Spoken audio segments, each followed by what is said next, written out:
হাদির মতো দেশপ্রেমিকদের উপরে নির্মম বর্বরোচিত হত্যাকাণ্ড সফলভাবে করে পালিয়ে কিভাবে যেতে পারছে। হাসিনার দোসরদেরকে নিয়ে এই বর্তমান সরকার তারা সংসার করে আসছে। শুধু কেবলমাত্র ৭১ একটি দলের যে ভূমিকা ছিল সেই ভূমিকাটিকে আড়াল করার জন্য এটি অত্যন্ত নিন্দনীয়।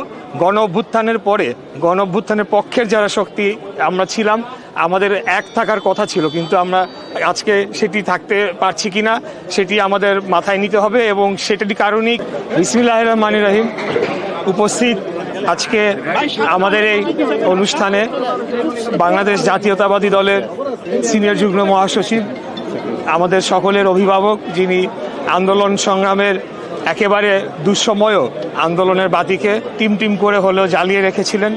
আমি আমাদের আজকের প্রধান অতিথিকে ধন্যবাদ জানাতে চাই। উনি কষ্ট করে ওনার মূল্যবান সময় দিয়েছেন এই অনুষ্ঠানটাকে সফল করার জন্য। অনেক দূর থেকে তিনি এসেছেন, লক্ষ্মীপুর থেকে। আমি আরও ধন্যবাদ জানাচ্ছি যার সিগনেচারে আসলে আমি একটি কমিটিতে অন্তর্ভুক্ত হয়েছি, যেখানে আমার বাস্তবিক অর্থে কোনো ক্ষমতা আমাকে দেওয়া হয়েছে একটি সংগঠন করার জন্য।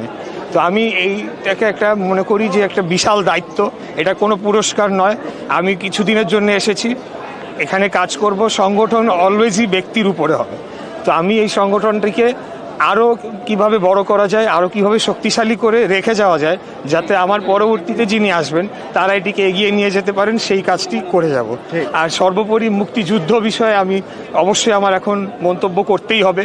আপনারা দেখেছেন যে যেটি আমরা বিগত ৫৪ বছরেও দেখি নাই, যে মুক্তিযুদ্ধকে হেয় প্রতিপন্ন করে একেবারে পাবলিকলি যেভাবে হেয় প্রতিপন্ন করে এবং সম্পূর্ণ মিথ্যা বিভ্রান্তিকর তথ্য দিয়ে বিতর্কিত করার চেষ্টা করা হচ্ছে। শুধু কেবলমাত্র ৭১ একটি দলের যে ভূমিকা ছিল সেই ভূমিকাটিকে আড়াল করার জন্য এটি অত্যন্ত নিন্দনীয়।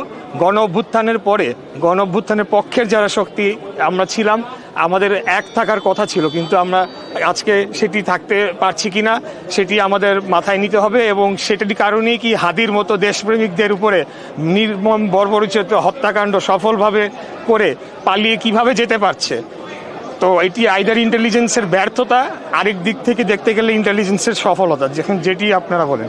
আমরা শুরু থেকেই বলে আসছি যে হাসিনার দোসরদেরকে নিয়ে এই বর্তমান সরকার তারা সংসার করে আসছে। তারা আমাদের কথা শোনে নাই। আমাদের অভিজ্ঞ রাজনীতিবিদরা বারে বলেছেন প্রশাসনের সংস্কার দরকার, কেন নির্বাচন করতে হলে কি সংস্কার দরকার, সেগুলো তারা করে নাই। তো যাই হোক, আমি এখানে বেশি কথা বলবো না। আমাদের সিনিয়র যুগ্ম মহাসচিব, উনি আমাদের নেতা, উনি সব বলে দিয়েছেন। উনি আমাকে সুযোগ করে দিবেন আগামী দিনে এই দলের জন্য কাজ করার জন্য। আমরা ক্ষমতার জন্য লড়াই করি না, সেটা নিশ্চিতভাবে যদি একজন জলজন্ত উদাহরণ থাকে সেটি হলো আমাদের আজকের প্রিয় প্রধান অতিথি।